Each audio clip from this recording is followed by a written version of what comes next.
Welcome to Fake Fighting Frenzy. I'm your host, Steven. And I'm your World Heavyweight Champion, D-Rock. Broadcasting live from the place where the WWE Network gives you $9.99's worth of wrestling every month for the mere price of $9.99 a month. Repetition sells. It is, yeah. That's what we learn watching Raw. Is that after you've watched something, you can hear an instant replay of it. Welcome and watch it again to Fake Fighting. So we have to interrupt everything. Yeah. To keep it fresh. So we are almost at the dawn of a new age of wrestling. Yeah. WrestleMania 30 looms. And looms large. It like a dark cloud. Like a dark cloud of possible woe of possible jubilation or possible suicidal thoughts. Well, if no one killed themselves at SummerSlam, I think. Yeah. I think they can make it another 6 months. Another half a year, yeah. Yeah. WrestleMania 30 is primed to be one of the most exciting WrestleManias in history. Yeah, Maybe. Of course. According to WWE, every WrestleMania is the greatest WrestleMania of all time, and this is no different. So, but hopefully, we'll get to see history in the making at WrestleMania, because that's, tagline, trademark, history in the making at WrestleMania. But hopefully we'll see a historic Daniel Bryan title win. That's what we're hoping for. Do you think, is Daniel Bryan and Triple H going to be the first match of the evening? Do you predict that? I was wondering about that. Because they've been doing that a lot, where they start with, the match that all the, smarky fans want to see. They started Hell in a Cell with that big tag match and everything. So I was thinking they might do that, but I don't know. I don't know if Triple H wants to just be the starter. Open the fucking I think I think at least it'll be in the middle somewhere, and they'll probably start with Wyatt and Cena or something. No, John Cena ain't gonna open no WrestleMania. Well, John Cena or Triple H. One of them is the boss of the other one. I guess.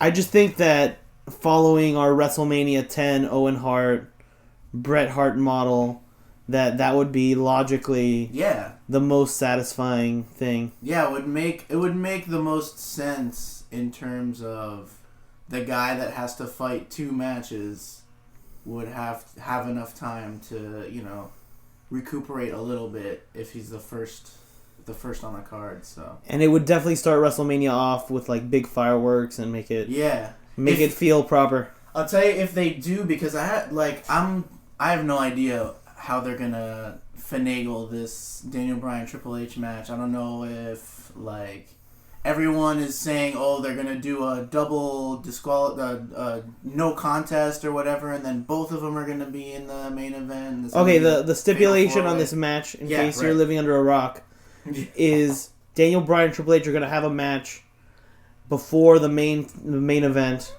that whoever wins that match will continue on to make the main event match a triple threat match, and they will vie for the championship belt. Right. So what everyone thinks is going to happen is that Daniel Bryan and Triple H will go to no contest or whatever, and that both of them will get in the match, and it'll be a fatal four-way.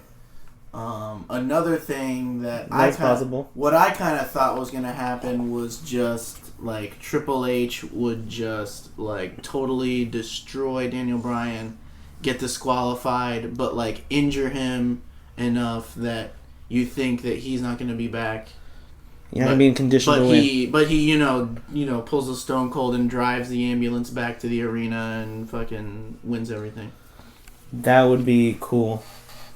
I'd also be down with a straightforward Daniel Bryan win. Daniel Bryan win, yeah. Win clean. I don't think that. I think they're too cute for that. I think they want to do something that people don't expect. other than just Daniel Bryan winning and making it to the title match. Although I would love to see. I wouldn't expect Daniel Bryan to win based on how they've buried him in the past and screwed him over in the past. Yeah. Yeah, I don't know. If they really want to like put him over, then he'll win both. But I don't know. I'm apprehensive. I'm skeptical that they're gonna put him over to that degree.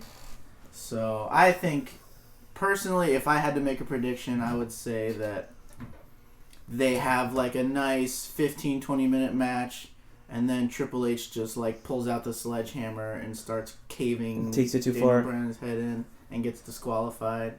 It would be cool if he just can't pin him, like no matter how much he whoops his ass, he can't pin Daniel Bryan for 3, and then he just snaps and busts out the sledgehammer. Yeah.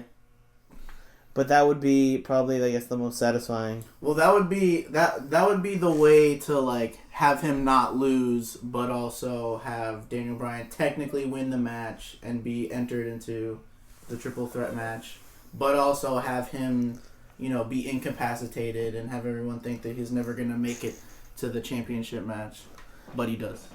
Okay, moving on. Now we've talked about the main event match. Yeah, we've blown our load. We talked about the most important thing.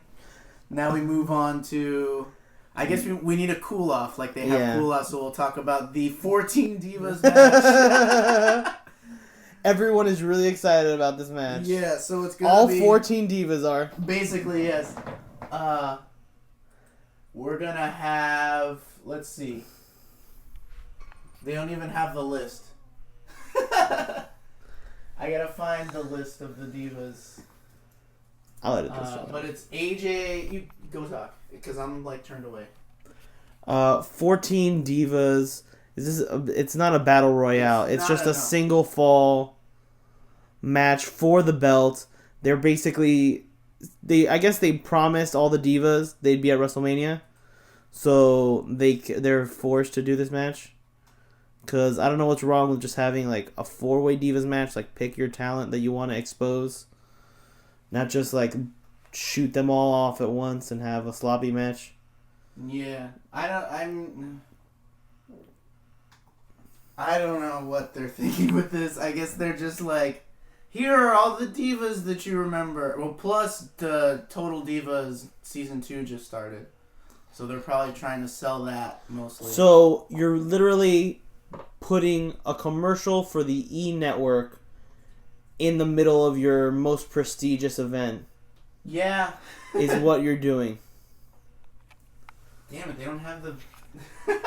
You can't find this list on the internet because no one cares enough to make this list on the internet. No one cares.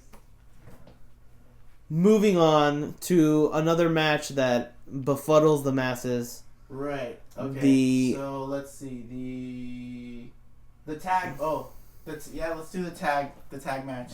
There's a tag team championship match. It's going to be the Usos, who are the champions currently, versus well-deserved champions, versus Real Americans, who I hope win, versus Los Matadores, who haven't even been on like a pay-per-view in I don't know how long, versus Rybaxel, who are like, so you have like two teams that should be on the pre-show basically. Yeah. Versus Real Americans and the Usos. I don't see how the Real Americans winning a tag team title furthers their stories or... Well, they kind of into their like possible breakup that they kind of just started giving up on the breakup at this point. It seems like they're working as a team again. They haven't even mentioned the breakup in a couple weeks, so I think they're just keeping them together as a tag team for now. I don't know why they started breaking them up. Maybe the same thing happened with the Shield, where people were like, no, don't break them up. We love the Real Americans. But maybe there was a big fan outcry. But I don't think so, because everyone loves Cesaro and no one really cares about Jack Swagger, and everybody hates Zeb Coulter. So maybe they're just worried that if they take Cesaro away from Jack Swagger, that Jack Swagger will turn insignificant and lose all his superstar status. But since when did they care about Jack Swagger or anybody losing their heat? Cesaro is getting over already, and people want to see him on his own. After that match that he had with Cena, that was probably Raw match of the year so far. I really expected them to do something with Cesaro as a singles competitor. They were kind of teasing. They were teasing it, yeah. The whole thing with him and Swagger both going up against Big E and them costing each other the Intercontinental Championship. I thought they were gonna do a nice little Intercontinental 3-way, but that just fucking vanished into thin air, and now they're in a tag team title match, and Big E's not even defending the Intercontinental title at WrestleMania, the fucking biggest pay-per-view of the year. You would think that all of the titles would be defended on the line, that night, but Big E's not defending the Intercontinental.